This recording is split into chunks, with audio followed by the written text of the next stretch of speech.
Next question है second, right all the other trigonometric ratios of angle A in terms of second A.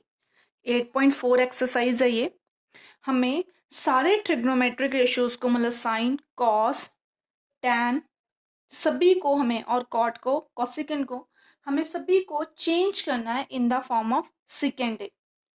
सबसे पहले हमें पता है कि रिलेशन होता है second square A is equal to 1 plus tan square ए।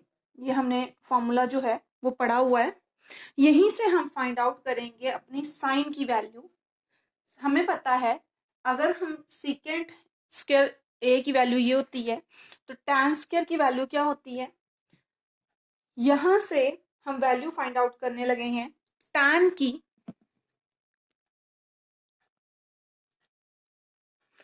जो होती है tan square A is equal to आ जाएगा टैन स्क्वायर ए आ जाएगा हमारा इधर से सीकेंड स्क्वायर ए -1 के, मतलब 1 इधर आके माइनस हो जाएगा तो ये आ जाएगी वैल्यू।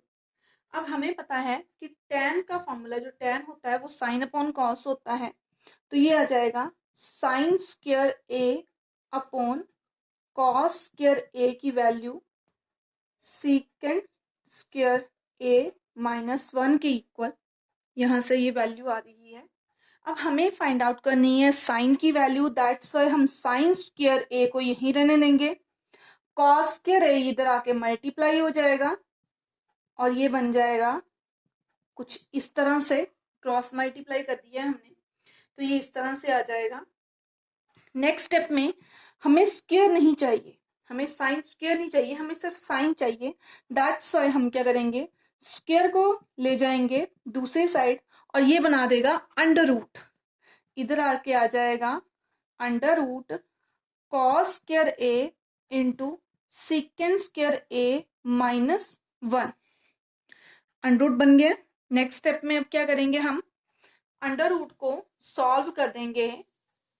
अंडर रूट सॉल्व करेंगे तो क्या आएगा हमारे पास, साइन को अब हम इधर ही लिख लेते हैं कि साइन ए किसके इक्वल आ चुका है, ये आ चुका है under root cos square A को अलग कर देंगे and under root second square A -1 को हम इस तरह से अलग कर देते हैं।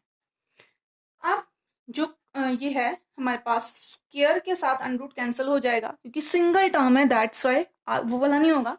यहां से आ जाएगा cos A into सीकेंड square A -1 कुछ इस तरह से हमारे पास आ जाएगा।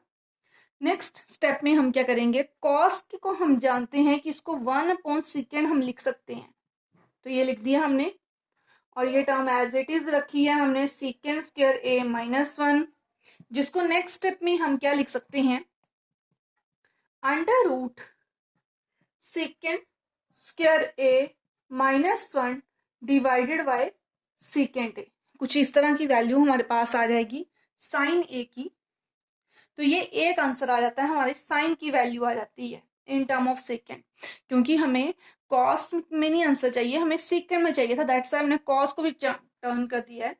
एक और फॉर्मूला हमारे पास होता है कि कॉस ए 1/सेकेंड ए के इक्वल हो जाता है। तो एक फॉर्मूला ये हो गया, एक ये हो गया, दो ट्रिग्नोमेट्रिक रेशियो को हमने चेंज कर चुके हैं। नेक्स्ट अब हम चेंज करेंगे टैन को, तो रिलेशन टैन के लिए वही यूज करेंगे जो है कि सीकेंड square A 1 plus tan square ए के इक्वल होता है। यहां से हमारे पास आ जाएगी वैल्यू टैन स्क्वायर ए की, टैन स्क्वायर ए को यहीं रखते हैं, यह आ जाएगा secant square A -1, सीकेंड square A -1 आ जाएगा।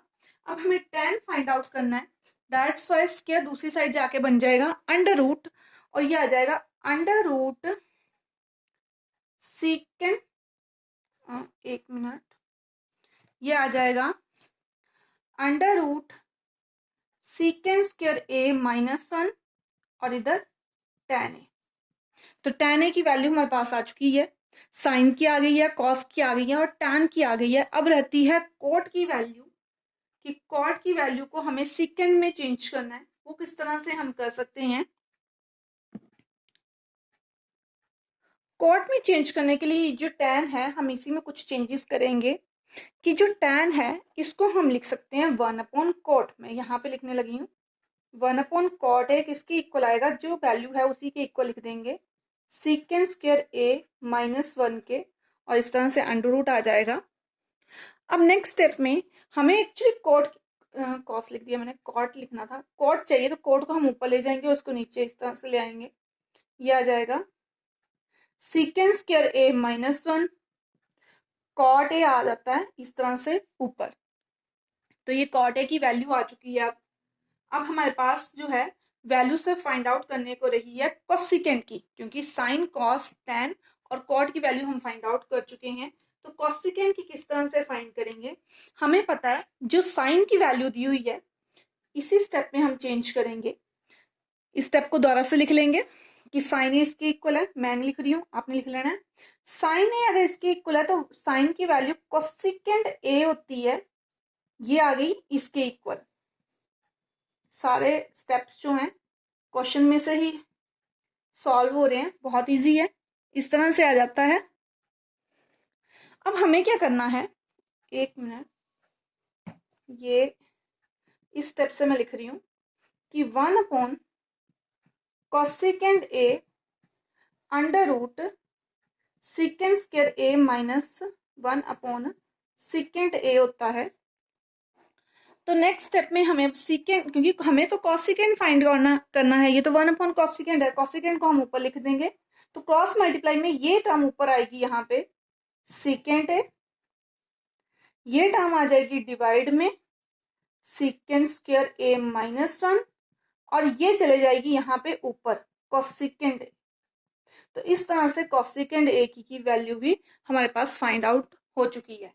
तो इस तरह से हम सारे ट्रिग्नोमेट्रिक रेशियोज की जो वैल्यू है उसको फाइंड आउट कर सकते हैं। बहुत सिंपल मेथड है, बस इसको थोड़ा सा अपने ध्यान से ऑब्जर्व करना है।